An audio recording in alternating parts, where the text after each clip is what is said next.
Break બાદ ફરી એકવાર આપનું સ્વાગત છે। તો કોંગ્રેસના જંગી સંગઠન માળખાની જાહેરાત થઈ તો બીજી તરફ હવે કોંગ્રેસ તૂટી પણ રહી છે એવા સમાચાર આવી રહ્યા છે। અશ્વિન કોટવાલ નારાજ હોવાની વાત વહેતી થઈ રહી છે તો બીજી તરફ રાજસ્થાનના જે ધારાસભ્યએ સંયમ લોઢાએ જે વાત કરી હતી તેને લઈને 10 જે ધારાસભ્યો છે કોંગ્રેસના એ બીજેપીના સંપર્કમાં છે એવી વાત તેમણે કરી હતી। આપણે આ મુદ્દે ચર્ચા કરીશું। યજ્ઞેશ દવે ભાજપના નેતા જોડાયેલા છે, ગીતાબેન પટેલ છે કોંગ્રેસના નેતા અને જીગર દોશી છે રાજકીય વિશ્લેષક।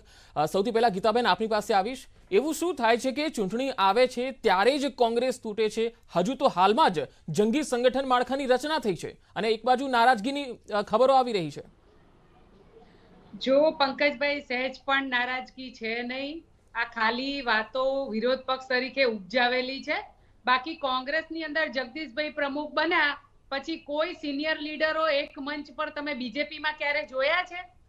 અમારા કોંગ્રેસની અંદર જ્યારે જગદીશભાઈ પ્રમુખ બન્યા, જ્યારે અમારા વિરોધ પક્ષના નેતા સુખરામભાઈ બન્યા, એ પછી સહેજ પણ કોંગ્રેસમાં વિરોધ છે જ નહીં। એ ખાલી ઉપજાવેલી વાતો છે। પણ ગીતાબેન, આ ઉપજાવેલી વાતો કોઈ બીજેપીની કે આમ આદમી પાર્ટીની નથી। આ સંયમ લોઢા જે રાજસ્થાનની અંદર ધારાસભ્ય છે અને અશોક ગેહલોતની ખૂબ જ નજીકના સલાહકાર પણ કહેવાય છે, એમણે આ વાત કહી હતી। ત્યાર પછી તો બીજેપીનું રિએક્શન આવ્યું હતું। પણ મને એવું લાગે છે કે સ્વાભાવિક છે કે દર વખતે તોડજોડ નીતિ જે ખરીદ વેચાણ સંઘ સક્રિય થઈ જાય છે ઇલેક્શનમાં, એટલે ક્યાંક ધારાસભ્યશ્રીએ ટકોર કરી હોય કે કોંગ્રેસે આ બાબતે ધ્યાન રાખવું જોઈએ। તો ચોક્કસ અમારા ધારાસભ્ય છે, અમારા સિનિયર આગેવાન છે અને સ્વાભાવિક છે ગુજરાતની ચિંતા કરતા હોય તો એ અમે ચિંતા કરીશું।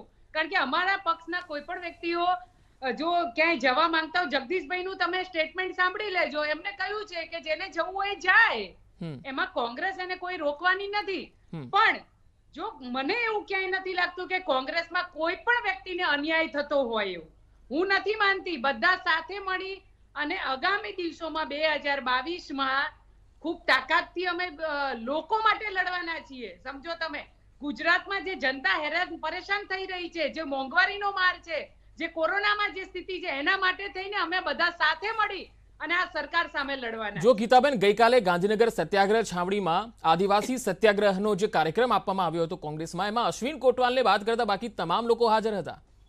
આ વાત એટલા માટે ચર્ચા થઈ રહી છે। પંકજ, એવું ના હોય। ઘણીવાર વ્યક્તિગત કામ હોય, ઘણીવાર કોઈ પણ બીજા પર્સનલ ઇશ્યુ હોય, એના કારણે ગેરહાજરી હોય, એટલે એવું આપણે માની ના લેવું જોઈએ કે બીજેપીમાં જવાના છે એટલે ગેરહાજર રહ્યા છે। પણ હું નથી માનતી કે આ વખતે ખરીદ વેચાણ સંઘ કરોડો રૂપિયાની ઓફર કરે અને સાથે સાથે અમારા બીજા ધારાસભ્ય હતા, એમનું તમે સ્ટેટમેન્ટ સાંભળ્યું હશે કે એમને 50 કરોડની ઓફર થઈ છે પ્રજાના। હા, ચંદ્રિકાબેન, એટલે પ્રજાના જે ટેક્સના પૈસા કરોડો રૂપિયા છે એ ભાજપ ખરીદ વેચાણ સંઘમાં વાપરી રહી છે, પણ પ્રજાના પૈસા આવી રીતે વેડફાવા ન જોઈએ। એમને એમના તાકાતથી ધારાસભ્યો ઉભા કરવા જોઈએ, બીજા પાર્ટીના ધારાસભ્યોને ખરીદવા ના જોઈએ। યજ્ઞેશભાઈ, આપની પાસે આવીશ।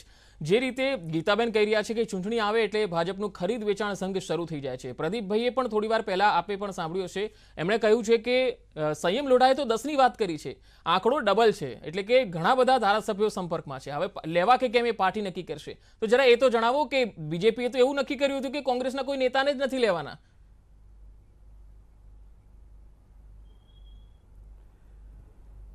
ગીતાબેન જે પ્રમાણે વાતો કરી રહ્યા હતા અને હું શાંતિથી સાંભળતો હતો, મારી પણ એવી અપેક્ષા છે કે ગીતાબેન આટલા સિનિયર નેતા છે તો મારી વાતો પણ શાંતિથી સાંભળશે। બીજું કે પંકજભાઈ, આપણે 4 દિવસ પહેલા આ બાબતે ડિબેટ કરી હતી આપના જ પ્રતિષ્ઠિત માધ્યમથી, અને જે પ્રમાણે પ્રદીપસિંહે જણાવ્યું એ પ્રમાણે મેં પણ કહ્યું હતું કે સંયમ લોઢા એ રાજસ્થાનના નિર્દલીય ધારાસભ્ય છે। એમને બચારાને ગુજરાતની રાજનીતિ એટલી ખબર ન હોય, એટલે સ્મૃતિના કારણે કદાચ ઓછો આંકડો એમનાથી બોલાઈ ગયો હોય, એ સ્વાભાવિક છે। એટલે અને બીજું કે સાચો આંકડો તો આપની પાસે છે ને, પ્રદીપભાઈ પાસે તો છે। એ શબ્દમાં ઘણો ફરક છે। સંપર્ક સાચા આંકડાની કે ખોટા આંકડાની પરિસ્થિતિ નથી। અને આજે જે પ્રમાણે અને આ બધી જ વાતો જે કરી એ જાહેર કરવાની વાત ન હોય, સમય આવે ત્યારે દરેક વસ્તુ દેખાતી હોય છે।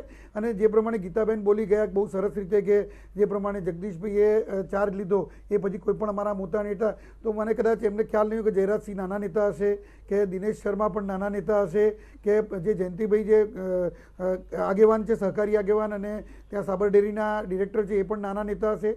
આ બધા જ નેતાઓ એમના સેંકડો કાર્યકર્તાઓ સાથે ભારતીય જનતા પાર્ટીમાં સી આર પાટીલ સાહેબના નેતૃત્વમાં આજે જે પ્રમાણે નરેન્દ્રભાઈની જે વિકાસની અને રાષ્ટ્રવાદની વિચારધારા છે આ વિચારધારાને આગળ વધવા માટે જોડાયા.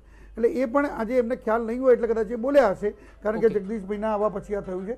પરંતુ હું એટલું સ્પષ્ટ કહી દઉં કે ગુજરાતની અંદર હોય કે ભારતની અંદર હોય, ભારતીય જનતા પાર્ટીનો બેઝ જ્યારથી શરૂ થયો એ પહેલા ભારતીય જનતા પાર્ટીના મતદારોએ મત પણ ઓછા આપતા હતા.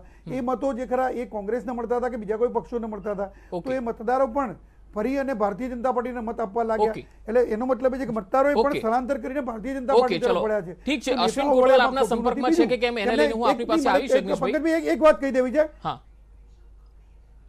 જી જી ફટાફટ. આ એક વાત મારે પૂરી કરી દેવા દો મને પંકજભાઈ. આ કે જે એમણે જે વાત કરી કે ખરીદ વેચાણની ને એ વાત, તો પહેલા તો આપણે ભારતમાં જીવીએ છીએ, તાલિબાનમાં નથી જીવતા. ભારતના કોઈ પણ નાગરિકો માટે ખરીદ અને વેચાણ શબ્દ વાપરવો એ આપણા માટે યોગ્ય ના ગણાય. બીજું કે ઘણા નેતાઓ ભાજપમાં જોડાયા હતા પાસના, અને ઘણા નેતાઓ કોંગ્રેસમાં જોડાયા હતા, અને એ પૈકીના આપ એક છો. તો પાસના નેતાઓ પર તમે આક્ષેપ કર્યો તો ભાજપમાં જોડાયા ત્યારે કે ખરીદી ગયા, તો ગીતાબેન અમે એવા સંસ્કારી છીએ કે અમે આવો આક્ષેપ તમારી પર તો ન જ કરીએ. ઓકે જીગરભાઈ હવે આપની પાસે આવીશ. ચૂંટણી નજીક આવી રહી છે એટલે કોંગ્રેસ જ કેમ તૂટે છે, બીજી કોઈ પાર્ટી કેમ નહીં? હમણાં કોંગ્રેસના નેતાને પણ મેં વચ્ચે એવું કહેતા સાંભળ્યા હતા કે ભાજપના પણ ધારાસભ્યો અમારા સંપર્કમાં છે, પણ એક પણ ભાજપના નેતા જતા નથી દેખાઈ રહ્યા, પણ કોંગ્રેસમાંથી બીજેપીમાં આવતા દેખાઈ રહ્યા છે. જીગરભાઈ આપને શું લાગે છે? જી બિલકુલ પંકજભાઈ, આપનો અને ન્યૂઝ 18નો ખૂબ ખૂબ ધન્યવાદ ડિબેટમાં બોલાવવા બદલ. હવે આ જે મુદ્દો છે ને એ છેલ્લા 4-5 દિવસથી કોન્સ્ટન્ટ ચર્ચાઈ રહ્યો છે. અલગ અલગ બીજી ચેનલ્સમાં પણ આ ડિબેટમાં અમે આ જ મુદ્દા ઉપર ચર્ચા કરી રહ્યા હતા. હવે હંમેશા આવું કેમ થાય છે એનું સિમ્પલ એક કારણ છે કે આની પાછળ એક જે મૂળ મુદ્દો છે ને, અંગત મહત્વાકાંક્ષા અથવા અંગત રાજકીય એક જે લાલચ હોય છે એ બહુ પ્રમાણભૂત કામ કરે છે.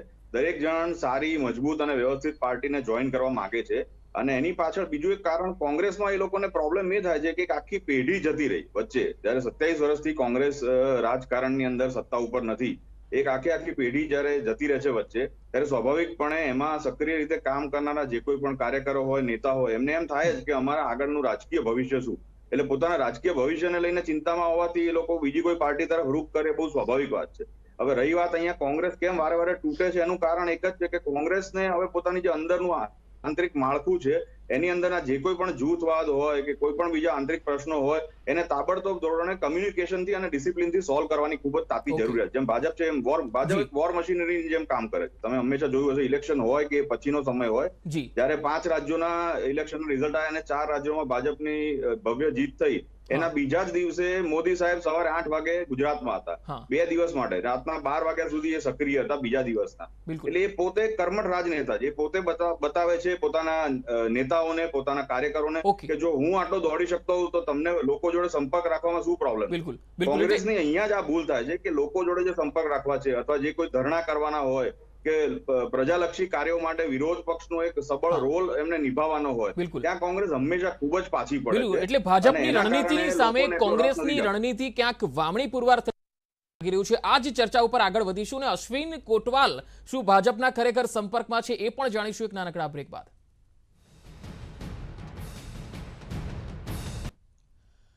તો બ્રેક બાદ ફરી એકવાર આપનું સ્વાગત છે. આપણે વાત કરી રહ્યા છીએ કે ચૂંટણી આવે એ પહેલા કોંગ્રેસ કેમ તૂટી રહી છે, અને તમામ મહાનુભાવો પણ આપણી સાથે લગાતાર જોડાયેલા છે. પરંતુ આપણે સીધા જઈશું સાબરકાંઠા, જ્યાં સંવાદદાતા ઈશાન મારી સાથે જોડાયેલા છે. ઈશાન, આપની પાસે આવીશ અને જાણવું છે કે ખરેખર અશ્વિન કોટવાલ નારાજ છે, અને શું કારણ છે કે એવી ચર્ચાઓ વહેતી થઈ છે કે તેઓ બીજેપીમાં જોડાઈ શકે છે?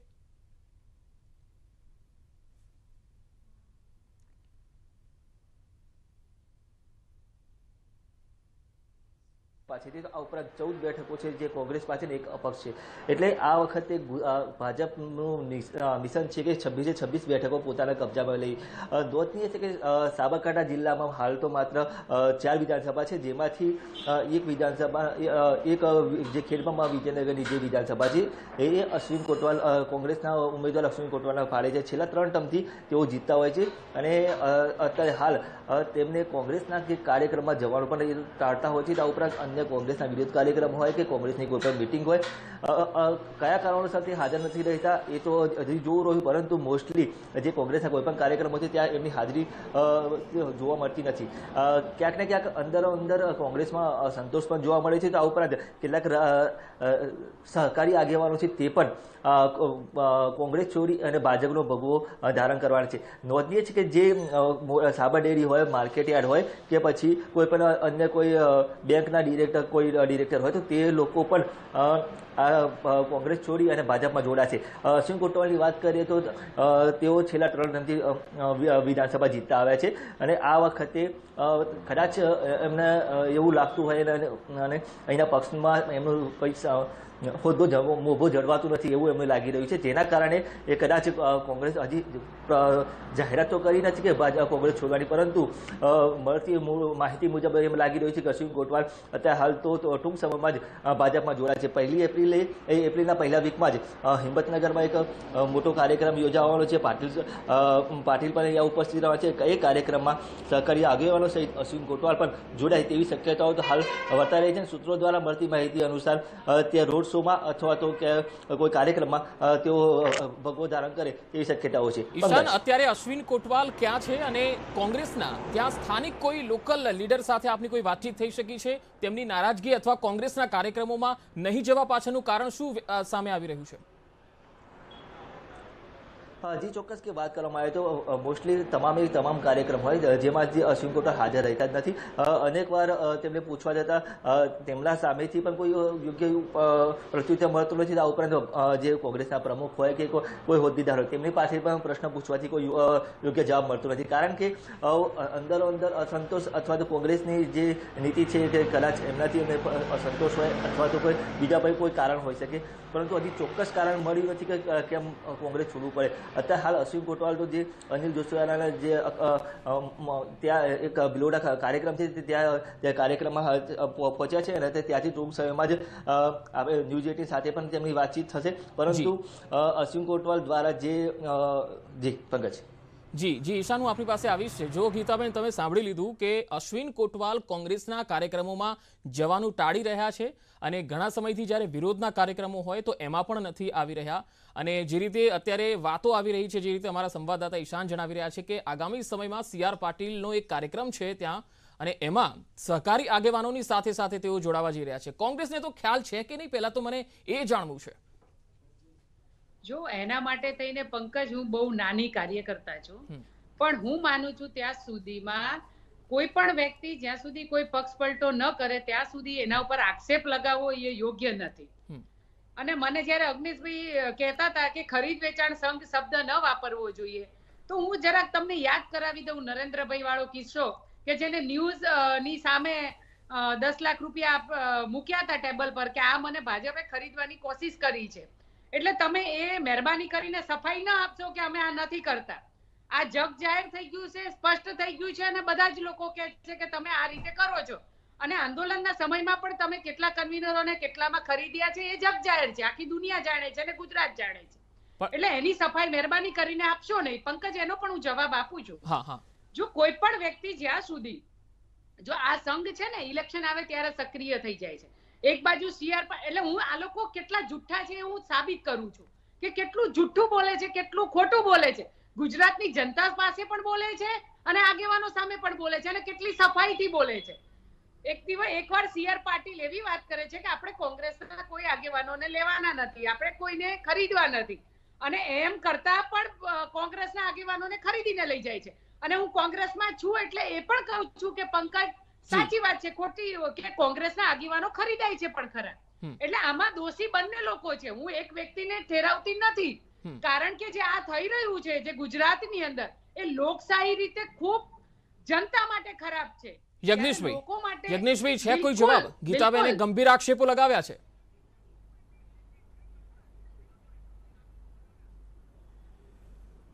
જો ખરીદ્યા હોય, એમને એ કીધું કે પાર્ટીના કન્વીનરોને ભારતીય જનતા પાર્ટીએ કેટલામાં ખરીદ્યા, તો ખરીદ્યા એનો અમને પુરાવો આપો. અને તમે પણ પાસના કન્વીનર જ હતા અને તમે કોંગ્રેસમાં કેટલામાં ગયા એવું અમે તમને નહીં પૂછીએ. મેં પહેલાંય કીધું કે હું તમને નહીં પૂછું, કારણ કે અમારા એ સંસ્કાર નથી આવા આક્ષેપો કરવાના. કોઈ પણ વ્યક્તિઓને ખરીદવા વેચવા એ ભારતની અંદર આવા આક્ષેપો વ્યક્તિગત ન કરી શકાય, કારણ કે વ્યક્તિગત કરવા એ આપણે કંઈ તાલિબાનમાં નથી રહેતા. ભારતના નાગરિકોની અંદર આ શોભે પણ નહીં અને આપણને આ વર્તન પણ આપણને યોગ્ય નથી લાગતું. ખેર, કોંગ્રેસની નીતિ રીતિ છે, કોંગ્રેસને આક્ષેપો કરવા છે અને ગીતાબેન કોંગ્રેસના રંગે રંગાઈ જ ગયા છે એટલે એમને ભાષા બોલશે એમાં કંઈ ખોટું નથી, બોલવી જ જોઈએ, કારણ કે એમને એમનું સ્થાન ત્યાં પણ ટકાવી રાખવું છે એટલે એમને એ ભાષા બોલવી પડે, એ સ્વાભાવિક છે. એટલે એ બાબતે હું પણ ગીતાબેનનો વિરોધ ક્યારેય નહીં કરું. બીજી વાત છે કે જે ભારતીય જનતા પાર્ટી પર તમે જે વાત કરી કે ભારતીય જનતા પાર્ટીમાં જોડાવાના છે કે આ છે, એટલે એ બાબતે હું તમને પંકજભાઈ કહું, સમય આવે દરેક વસ્તુ છે. અને બીજું કે આજે મીડિયા તરીકે હું પહેલા જ જાણ કરીશ આપને કે આ વ્યક્તિ જોડાવાના છે. પણ યજ્ઞેશભાઈ એટલું તો કહો કે 10 ધારાસભ્યો આવવાના છે કે નહીં આવવાના? સહકારી આગેવાનો હોય, જો સંયમ લોઢા ખોટા હોય અને પ્રદીપભાઈ સાચા હોય તો એ તો નક્કી છે ને કે 10 જેટલા તો આવવાના જ છે. 10 થી વધારે હોઈ શકે પણ 10 જેટલા તો આવશે જ.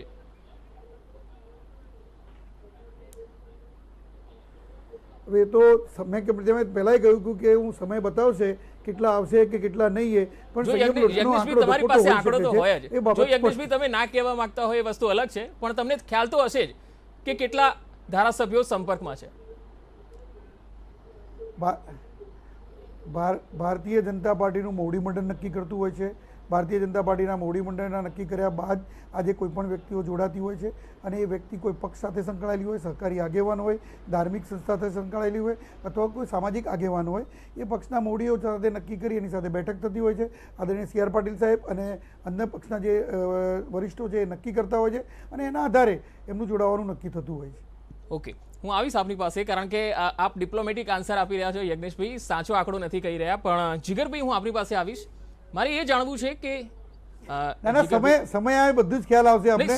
સમય તો યજ્ઞેશભાઈ સમય તો આવી જ ગયો છે ને, ઇલેક્શન તો આવી જ ગયું છે અને એટલા માટે તો નિવેદનો આવી રહ્યા છે. જો પ્રદીપભાઈ તો ખુલીને કહે છે કે ભાઈ સંયમ લોઢાએ 10 કીધા છે, અમે તો ડબલ કહીએ છીએ, 20 જેટલા છે, તો એમાંથી 10 નામ તો આપો. એટલે મેં પણ આ ચાર આંકડા યજ્ઞેશભાઈ હું અહીંયા આપને અટકાવવા માંગીશ.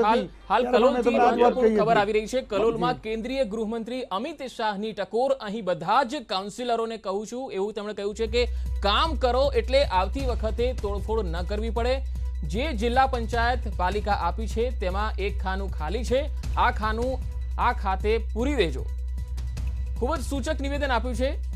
આવો સાંભળીએ કે કેન્દ્રીય ગૃહમંત્રી અમિત શાહે આજે કલોલમાં શું કહ્યું. કાઉન્સિલરો બેઠા છે, બધાને મારી વિનંતી છે, હવે બાકીના સમયમાં કામ એવું કરજો કે આવતી વખતે તોડફોડ ના કરવી પડે. સમજણ પડે છે ને ભાઈ? પડે છે પાક્કી? અને મારી તો જનતાને વિનંતી છે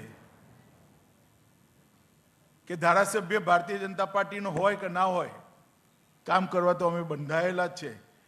પણ મ્યુનિસિપાલિટી તમે આપી દીધી, કાઉન્સિલરો આપી દીધા, તાલુકા પંચાયત આપી દીધી, સંસદ સભ્ય આપી દીધો, વચ્ચે ખાનું ખાલી રાખ્યું. ખબર પડે છે કયું? જોરથી બોલો કયું? આ વખતે ખાનું પૂરી દેજો. કલોલ મત વિસ્તાર સમગ્ર ગુજરાતમાં સૌથી વિકસિત મત વિસ્તારની સ્પર્ધામાં ઉભો રહે એની ગેરંટી હું તમને આપું. જો યજ્ઞેશભાઈ આપે નિવેદન સાંભળ્યું હશે કે કયું ખાનું ખાલી છે અને આ વખતે એ ખાનું પૂરી દેવાનું છે. કામ એવું કરજો કે જેથી તોડફોડ ન કરવી પડે. યજ્ઞેશભાઈ આપની પ્રતિક્રિયા.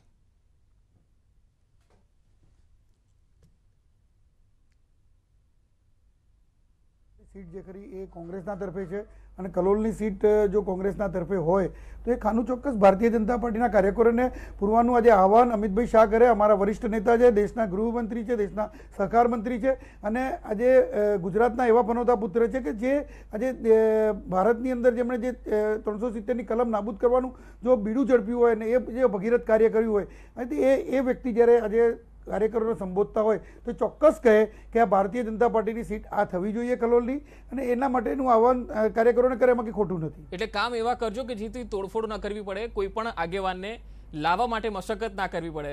હજુ પણ યજ્ઞેશભાઈ તમે ખુલીને નથી કહી રહ્યા, તમે કહી દો, પ્રદીપસિંહ તો કહી દે છે, તમે પણ કહી દો.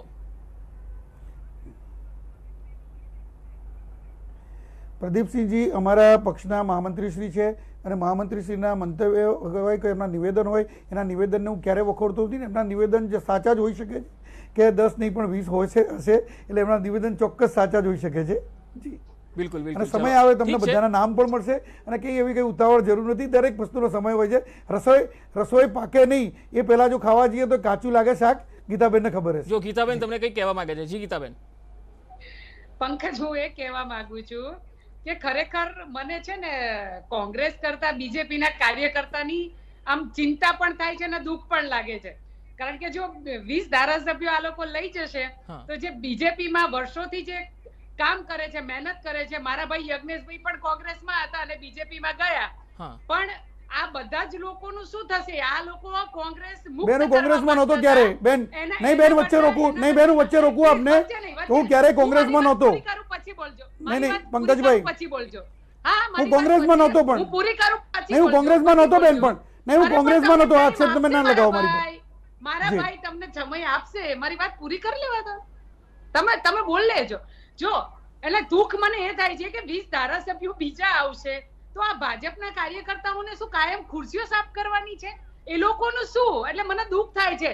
જો અમારામાં તો તાકાત છે, અમે નવા નેતા બનાવીશું, નવા ધારાસભ્ય બનાવીશું, નવા આગેવાનો બનાવીશું, નવા કાર્યકર્તાઓ બનાવીશું. કારણ કે પાર્ટી છોડીને પણ જતા. સાચવવાની વાત છે ગીતાબેન. ભલે જો આમાં એવું છે, કોઈને ઘોડિયામાં સુવડાવીને હિંચકા ન ખવડાવવાના હોય. જો પાર્ટી બધાને ધારાસભ્ય બનાવતી હોય એ એમને સમજવાનું હોય જાતે.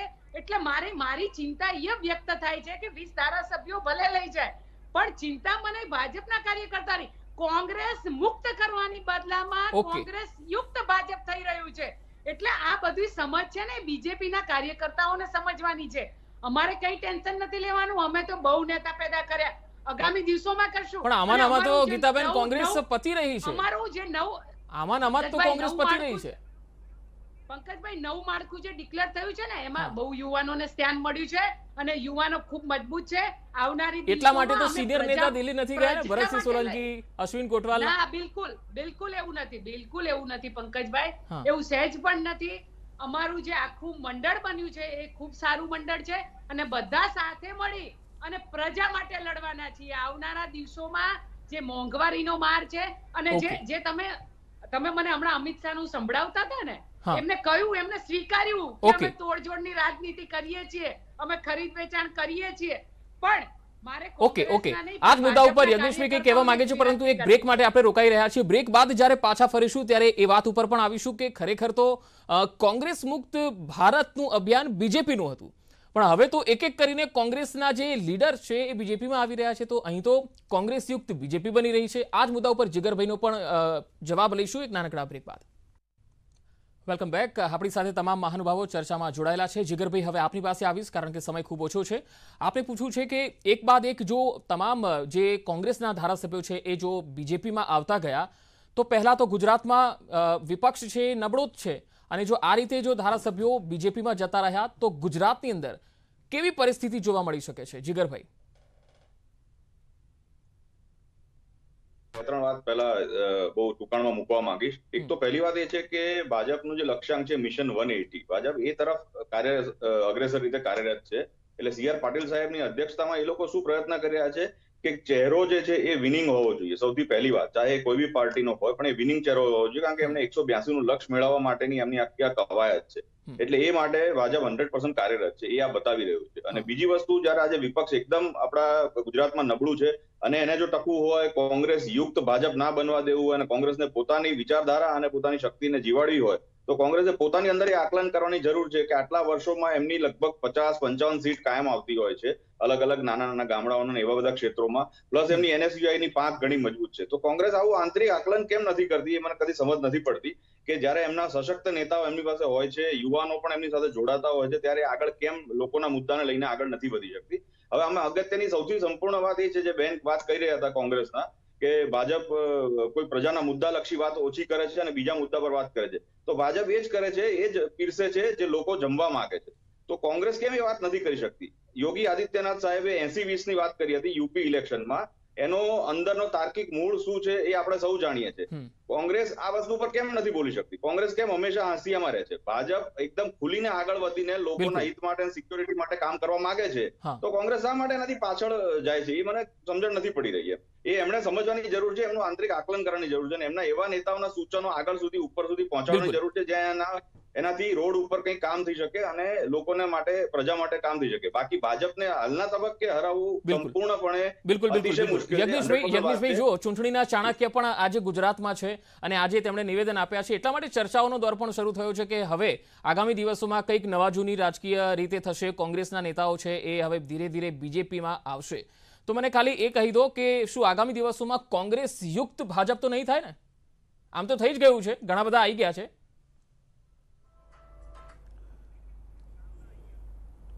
ત્યાં તમારા સવાલનો જવાબ આપું એ પહેલા એક વાત કહી દઉં કે ગીતાબેને જે મારી પર આક્ષેપ કર્યો કે તમે પહેલા કોંગ્રેસમાં હતા, તો મારે ગીતાબેનને કહેવાનું કે ક્યારેય હું કોંગ્રેસમાં જોડાયેલો નથી. બીજું, આજે કોઈ પણ વખત મેં રાજીવ ગાંધી ભવનમાં પગ પણ મૂક્યો નથી અને કોંગ્રેસનો ક્યારેય હું પ્રાથમિક સભ્ય રહ્યો નથી. અને હું એમને આપના પ્રતિષ્ઠિત માધ્યમથી એમને વિનંતી કરું છું કે આવા શબ્દોનો ફરીથી પ્રયોગ ન કરશો. અને જો તમારી જોડે કોઈ ખાતરી કે સાબિતી હોય તો મને આપવી.